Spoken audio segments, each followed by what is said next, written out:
I can hear you. You're sounding well as well too, Thomas. Great to hear. I should introduce you appropriately as Hall of Fame writer Thomas Hauser over in the US. How's things? I heard you're still busy writing away, and you've got a number of number of things to speak to us about.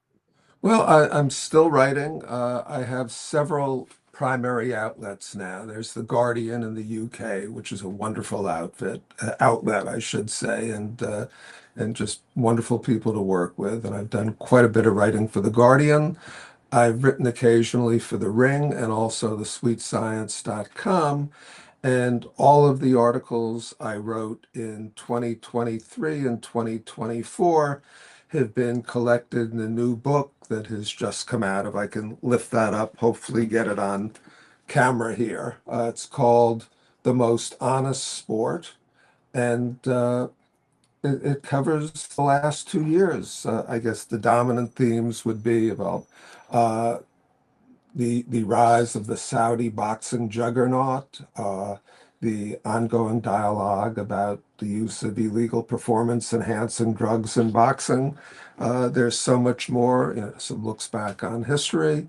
And I love writing, and I'm particularly grateful that the articles I write can be memorialized in book form because that gives them a life forever. There's always the fear if you're a writer that a server someplace will go down and what you've written will be lost forever. But here that's not a problem. The Most Honest Sport is in book form. It's available, and I hope fans read it and like it. A slight spoiler, of course, you got to read the book to find out the information. But if you could let us in on what you feel is the most pertinent point over this last couple of years, what do you think has dominated and what has been the real content of the book over the last couple of Well, years? obviously, the dominant story in boxing over the past 2 years and probably the last 2 decades has been the rise of the Saudi boxing juggernaut. And nobody, including the Saudis, know where it's going to go with certainty. But certainly they have redefined the landscape of boxing. I don't know how long it will continue, but it certainly has shaken things up, both in terms of the competition, the economics of the sports, the larger geopolitical issues. That's something I've been watching very closely for several years now and writing about, and will continue to do so. Yeah, we've seen that over the last couple of years, but how do you feel it will the next 5 or so years, considering we feel that or we've seen some of the waters or the sand shift when it comes to promoters, who's been the prominent promoter, the introduction of Dana White, who'll be now confirmed to be doing a show, and the details are going to be coming to us shortly, as promised by Turkey Al Sheikh. But what do you think the next 5 years look like? There's absolutely no way to tell. If you go back, it was not all that long ago that Al Heyman was going to take over boxing. Before that, HBO was going to take over boxing, Josephine Abercrombie was going to take over boxing. There's no way to know. A lot depends on whether the Saudi commitment to boxing continues. Certainly, Turkey Al Sheikh says that it will. Uh, there's just no way to know. It's impossible to know. There are times when the relationship between Riyadh season, the Saudi GEA, and Dana White seems as combustible as the relationship between Donald Trump and Elon Musk. Right now, they're together. There was fallout before, and I don't know that TKO will take over boxing. I'm inclined to think that it won't. It might become, and if they commit to it, will become a very important player. But this is very different from UFC when Dana White and UFC essentially created a sport. And yes, mixed martial arts existed before that, but they created a sport in the public consciousness. Here, boxing is already a sport with a long, long tradition. While it's not doing particularly well in the United States at the present time. It's thriving in the UK and various other countries. You can't just take over a sport and wipe out the sanctioning bodies and the existing promoters. Some of them add great value to the sport, some take away from the sport, but they're a fact of life. So there are lots of pieces to the puzzle, and nobody knows how things will shake out. And anybody who says they do know is just fantasizing. People can have plans, people can have hopes for the future, but the landscape shifts from week to week. You mentioned there as well, one of the main talking points is about the PEDs and the existence of them within the sport, the prominent existence of them within the sport, and well, we had in the last couple of weeks or so, Ayman Khan had also tested positive for performance-enhancing substances, which brings another close spotlight upon drugs being used in boxing. Where do you feel the position is right now with catching those who choose to use PEDs and the prominence of it within boxing? It's very difficult to catch PED cheats. Everybody in boxing understands that VADA is the most effective company in catching PED cheats. And to date, Turki Al Sheikh has been committed to VADA. He has used VADA testing for his most important fights. He really has firmly supported VADA. Dana White has not supported VADA. And if you look back at UFC shows in recent years, I can't think of a single incident. Now, I don't follow UFC that closely, but I can't think of a single incident where a UFC fight was pulled down because one of the fighters tested positive for an illegal performance enhancing drug, or after the fact when a major UFC fighter was found to have used an illegal performance enhancing drug. And we all know that there are drug testing companies that, shall we say, work with the promoter, give the promoter control over the disclosure process. That's not in the best interest of boxing. And one of the greatest contributions that Turki Al Sheikh can make to boxing, if he is serious about helping boxing, and I believe that he is, would be to inaugurate mandatory VADA testing for every fighter within the TKO Saudi GEA Riyadh season umbrella. Make it 365 days a year, 24/7 testing, where any fighter who wants to be on the roster and under consideration for one of the fights has to agree to mandatory year-round VADA testing. The cost of that, which Turki Al Sheikh could absorb, would be a fraction of what he pays for one of his shows, for what he paid Eminem to appear in Los Angeles last year.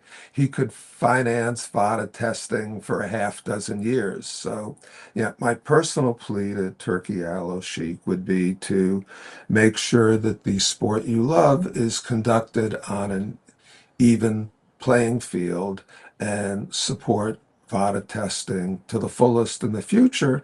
And as I said, he has supported it in the past. Lastly, my last question on your collection of boxing columns, Most Honest Sport, before we move on to the Q&A questions coming in from the listeners of Seconds Out. Why was Vladimir Klitschko used as the front cover of your book? Was there a reason to that? Yes, if I can, come back so the viewers know what we're talking about. Sure. Let's see if I can hold this up somehow so it's there on camera. There we are. Uh, Boxing, as I say in the book, is the most honest of sports. Klitschko is a very straightforward, honest figure. He and his brother Vitaly, who you know is now the mayor of Kyiv and one of the inspirational figures in Ukraine's war of aggression, defending against Russia's war of aggression, are talked about in the book. And if you note, the title and the author credit are in the colors of the Ukrainian flag, which is not an accident. So I felt that Vladimir was a good representative for the cover of this book at this point in time. Wojtek Urbanek, a marvelous portrait photographer, took the portrait of Vladimir. Quite frankly, he didn't have a portrait of Vitaly. If he did, maybe it would be Vitaly on the cover. But both men, Vitaly and Vladimir, stand for the proposition that boxing is the most honest of sports, and also that there are issues that go way beyond boxing that we have to face today. So I have a question coming in from LVD Sport. He says to ask Thomas Hauser, how successful does he think Don King would be if he was operating as a promoter in his prime today with social media and more immediate scrutiny? And then secondly, offers as well, is there anything related to boxing that you would like to be the subject of a book but haven't got round to just yet? Well, you can put those two together. First, it's impossible to take a person, whether it's an athlete or somebody in the front office or a promoter, out of his or her times and put them in today's world. Don King was the perfect promoter for his era. Could he compete against the billions of dollars that the Saudis have to work with today? I don't know. And also, one of the things you have to remember about Don King, and look, I have been a persistent critic of Don over the years. There was a time when nobody did more to exploit fighters, demoralize fighters than Don King did. And he had an unholy alliance with the world sanctioning bodies that was very destructive to boxing.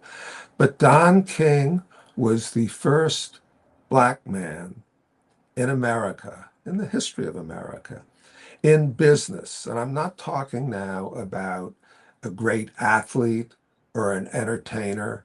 I'm talking about economic commerce to come in and dominate an entire industry and say to people, look, this is who I am. I'm black and I'm from the streets and you're not going to change me. And that was an extraordinary accomplishment for his time, just an incredible accomplishment for his time. Now, in terms of a book, there hasn't been a book written about Don King that I'm aware of, certainly not a major book, since Jack Newfield wrote his biography of Don King years ago. And that was a fairly one-sided look. That was a warts and all look with emphasis on the warts. I would have loved it if Don King had written an autobiography, really telling the inside story of his entire rise through boxing. But he was not inclined to do that in the past. And quite frankly, I'm not sure that he has the ability to do that today. So it's one of the great losses. Other than that, there are wonderful books to be written. Somebody could write a very, very good book about the Saudi boxing juggernaut, how it's gotten to where it is and where it might be going in the future. Tris Dixon, as I understand it, is now researching what should be a very important book on illegal performance enhancing drug use in boxing today. There are many figures who you could write a good, serious biography about. There's a wonderful book to be written about Bernard Hopkins's life. I'd love to see serious biographies about Anthony Joshua and Tyson Fury that delve a little deeper. Now, to do these books properly, you have to get beyond puff piece journalism. But there are wonderful writers out there. Don McRae comes to mind, Mark Kriegel, who are capable of writing books like this. And that's not to rule out, some other very good writers out there. So I'd like to see some of those books written in the future.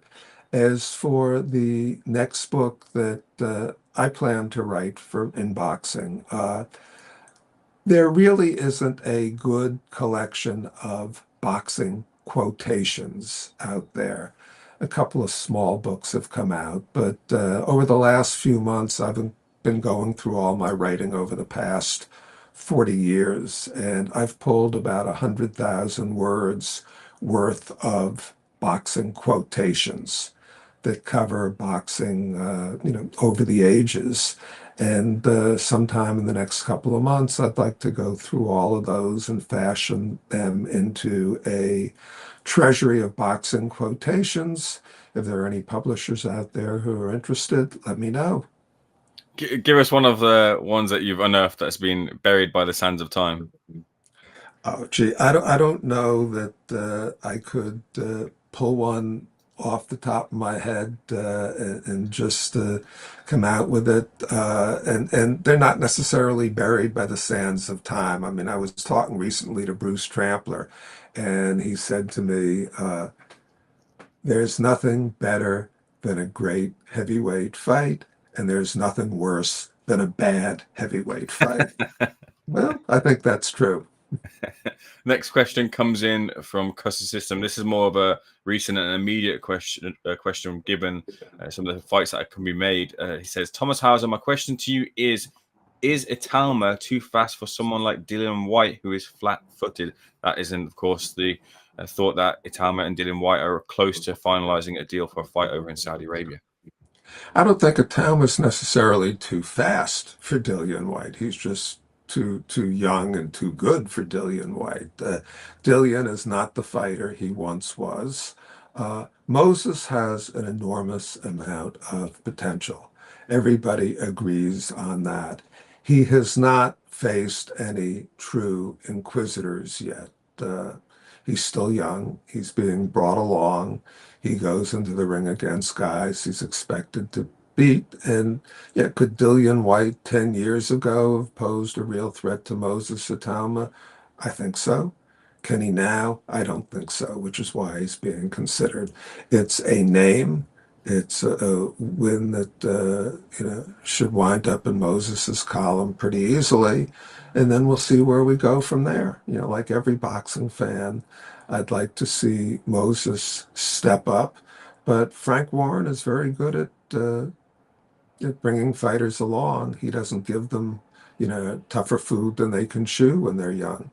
And that's one of the reasons, by the way, that Frank Warren will not put his fighters in this whole TKO, I don't know if you want to call it a tournament, league, whatever, because Frank doesn't want to take a 20 or 22-year-old fighter who doesn't have his full man strength in yet and put him in a tournament where he's not prepared for what he might face. Frank wants to build his fighters not only as attractions but also as fighters, and that's the way it should be done if you're a promoter. Sid White says, what is Mr. Hauser's thoughts on Keyshawn Davis and his actions this weekend? Well, first, I think it's disgraceful that Keyshawn Davis blew off weight. When you miss weight by 4.3 pounds, it indicates that there hasn't been a serious effort to make weight, and I find that unprofessional and disgusting. And then after the fight, from what I have been led to believe and from what I have seen so far, uh, Keyshawn and his brother Keon went to Albright's dressing room and were hostile in their actions. And look, you can try to play anything anyway and say that Keyshawn and Keon went over to congratulate Albright and they were met with resistance. My speculation would be that's not what happened. Either way, I think they behaved very poorly. Keyshawn in particular, and that started with blowing off weight. Joe Hanwick says, working almost 40 years in boxing, what was your most enjoyable era? Yeah, I'm thinking to answer that question, and it's a tough one because some of boxing's most glorious eras began before I was really active in the sport. I mean, I go back as a fan to Muhammad Ali and Joe Frazier and George Foreman and Larry Holmes and those four guys with Kenny Norton thrown into the mix who fought extraordinary fights between them. And I had the opportunity to live that whole time through Muhammad Ali.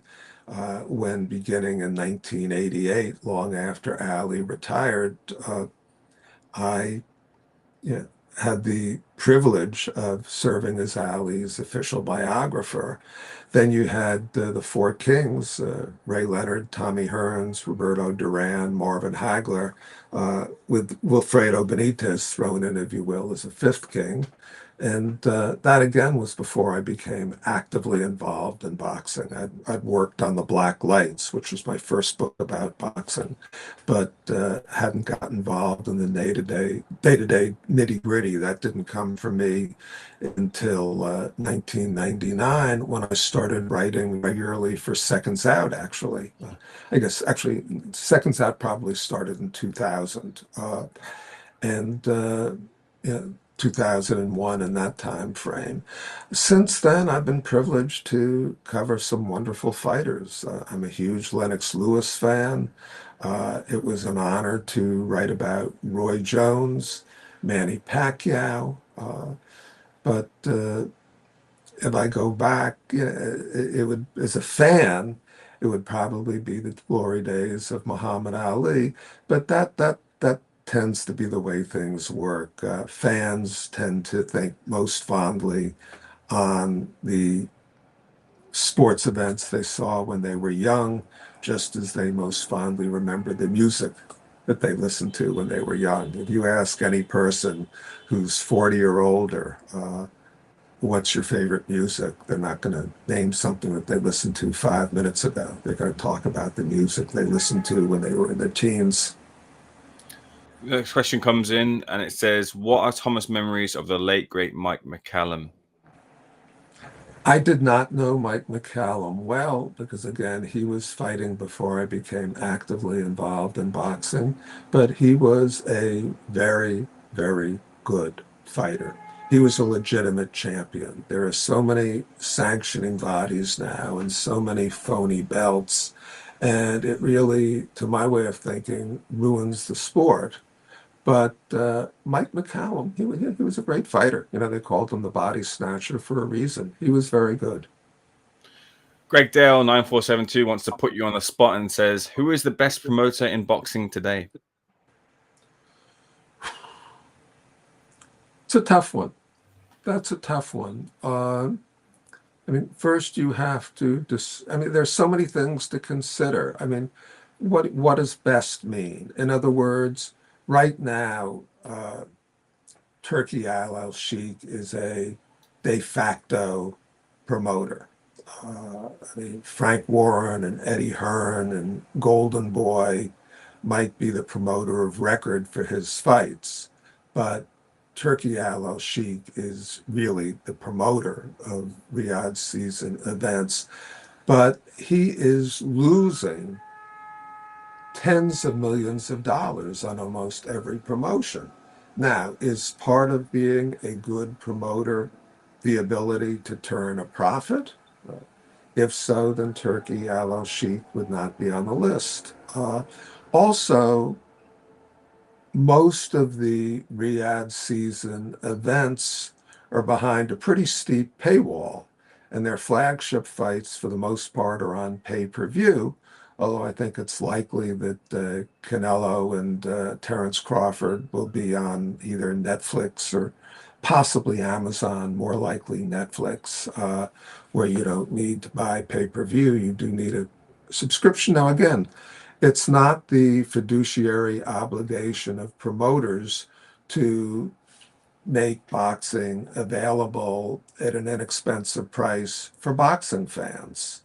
Uh, but, great promoters going back to Tex Rickard, who really founded the idea of the modern promoter, with extraordinary fights, like Jack Dempsey against Luis Firpo in the Polo Grounds before 70,000 people, and the Dempsey-Tunney fights, which each had over 100,000 fans present.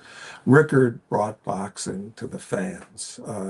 When Don King put 130,000 seats in a stadium in Mexico City for Julio Cesar Chavez against Greg Haugen, he brought boxing to the fans. So again, is Turki Al-Sheikh making some very good fights? Yes. I'd like to see him do more to bring boxing to the fans and make it accessible to the fans, along with bringing in more stringent performance-enhancing drug testing. That's another great contribution he could make to the sport. Hulusu Ozdemir says, Thomas, can you please tell us who you think won between Hagler and Leonard? I watched that fight on closed circuit, and I scored it a draw. And later on, I watched it again on television, and I scored it a draw. So that's my answer. Marvin gave that fight away. Ray got into his head before the fight, and Marvin said, I'm going to go out and show you how smart I am. And instead of fighting in his normal left-handed style, Marvin came out and fought the first few rounds as an orthodox fighter. He gave those rounds away, and it hurt him on the scorecards at the end. And then I think this will be the final one before we let you go, as I know you've got a lot to do, Thomas. But Zambana Love says, can you ask Hauser why strict liability is treated differently in boxing and football? For example, if someone had 3 adverse findings in their career, they'd be banned off negligence alone. I think more just in the context of this, the wider dealing with boxing and PEDs. Yeah, because football is a well-run sport that makes an effort to ban illegal performance-enhancing drug use. And, people in boxing pay lip service to performance-enhancing drug, control. But when one of their fighters tests positive, then they chip away and they chip away and they chip away at the findings. They bring in, phony excuses, they bring in phony experts, and they threaten litigation that can bankrupt these sports governing bodies. And so, yeah, boxing as a whole doesn't have the will. That is why I would like to see Turki Al-Sheikh continue the commitment and augment the commitment he has made to combating illegal performance-enhancing use drug in boxing. And it's going to be very interesting to see whether he brings VADA into TKO on a regular basis, or if he continues what Dana White has done with performance-enhancing drugs. Again, that is an area where Turki Al-Sheikh can make a huge contribution to clean sport and the integrity of boxing. Very last thing, just wanted to say, of course, we talked about the health of the sport in the UK, but Sky Sports, as I mentioned there, seem to have dropped off their deal with Boxer. What do you feel might be the future for Boxer and Sky Sports if they are to continue in boxing, or even pull out of the sport completely? I just don't know. I'm not conversant with the inner workings of Sky Sport. Obviously, the more boxing that is available at a reasonable price, the better it is for fans, and I think ultimately for boxing. The way you build a fan base is to make your most important events accessible to fans on a regular basis. And I hope that continues. I also, if I can get in one last mention, Sure. for the most honest sport, it is available in the UK through Amazon. It deals with a lot of the issues we've talked about this afternoon and more. And beyond that, it's always a pleasure to talk with you, and I hope we get to do it again soon. Looking forward to that conversation. Thomas, thank you so much for giving me some of your time, and we'll speak again very shortly.